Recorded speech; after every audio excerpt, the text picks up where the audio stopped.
আসসালামু আলাইকুম রহমতুল্লাহ। ওয়ালাইকুম আসসালাম। কি ভাই, কেমন আছেন মোতালেব ভাই? কি অবস্থা সরমনার মুজাহিদ? আমি যদি কোনো আন্দোলনে, প্রোগ্রামে, মিছিলে, মিটিং এ কিছু পাইতে আছি না, আমি কি সরমনাই করা কি ছাড়িয়া দিছেন নাই? কি ভাই, আন্দোলনে জামো? বর্তমান দেশের পরিস্থিতি খুব খারাপ, বুঝছেন? কারণ কোন সময় কি হয়ে যায় কোন জানা ভাই। আন্দোলনে মিছিলে দেখা গেছে গেলে দৈরা পুলিশে লয়ে যাবো ভাই। ও তাহলে আমি ভয় পাইয়ে গেছেন, ওই পুলিশে লইয়া যাইবে, ধরিয়া লইয়া যাইবে। দেশের তো অবস্থা ভালো না, দেখেন না ভাই আপনি। আচ্ছা ভাই, দেশের অবস্থা কি একলা আমের লেগে খারাপ হয়েছে না বেকার লেগে খারাপ হয়েছে? আমার কথাটা বুঝেন।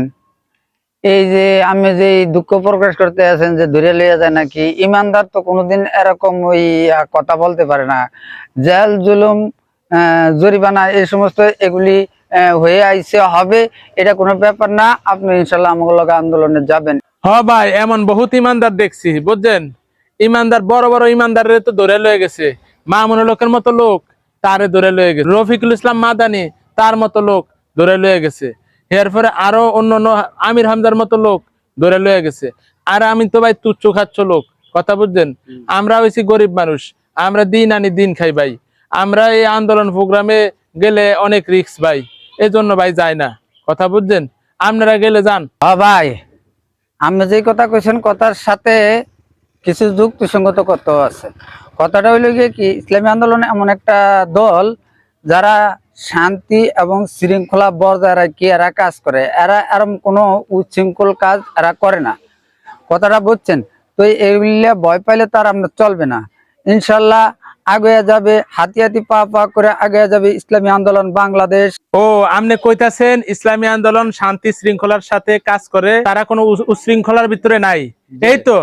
হ্যাঁ, তাহলে শুনেন, আসলে বর্তমানে যারা আন্দোলন প্রোগ্রামে ইসলামী আন্দোলন থেকে দূরে সরে গেছে, আমি প্রত্যেককে বলবো, যারা আগে সংগঠনে জড়িত ছিলেন ইসলামী আন্দোলনের, প্রত্যেকে ইসলামী আন্দোলন সংগঠনে কাজে জোরেন এবং কাজ করতে থাকেন। ইনশাল্লাহ ভয় পাওয়ার কোনো কিছু নাই। ইসলামী আন্দোলন এমন একটি দল, চরমনাই হুজুরের নির্দেশনা অনুযায়ী কাজ করে। বা দুনিয়াবি অনেক দল আছে, সকলেই ওই অর্থ সহযোগিতা করে তার কর্মীদেরকে, কিন্তু ইসলামী আন্দোলন নিজের পকেটের টাকা দিয়ে ইবাদতের জন্য ইসলামী আন্দোলনের কর্মীরা কাজ করে।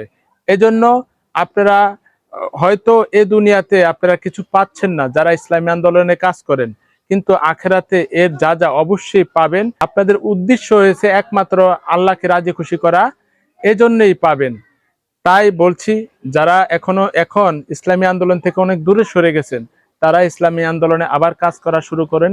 দিন কায়েমের জন্য চেষ্টা করি সকলে। আল্লাহর জমিনে আল্লাহর দিন কায়েম করার চেষ্টা করা হচ্ছে ফরজ। এজন্য এই ফরজ কাজটি করার জন্য আমরা সকলে এগিয়ে আসি ইনশাআল্লাহ। আসসালামু আলাইকুম। আমাদের এই ভিডিওটা ভালো লাগলে লাইক করে, শেয়ার করে অপর ভাইকে দেখার সুযোগ করে দিবেন। আল্লাহ হাফেজ।